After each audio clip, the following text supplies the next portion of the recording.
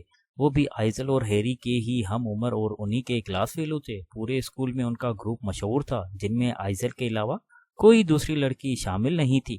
Harry کے ساتھ ساتھ وہ تینوں بھی اس کا بالکل ایک چھوٹی بچی کی طرح ہی خیال رکھتے تھے، اسے چھیڑتے تھے، تنگ کرتے تھے، لیکن ان کے درمیان ایک واضح فاصلہ ہوتا تھا جس سے وہ کبھی بھی تجاوز نہیں کرتے تھے۔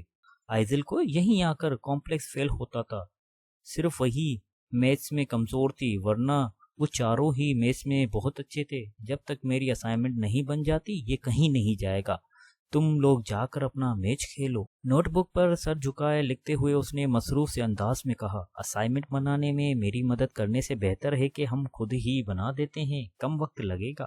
مائیکل نے مشورہ دیا تو سب نے تائیدی انداز میں سر ہلایا تھا، سوائے ہیری کے۔ آئزل نے پین میز پر ڈالتے ہوئے پیشانی پر بل ڈالتے اسے دیکھا۔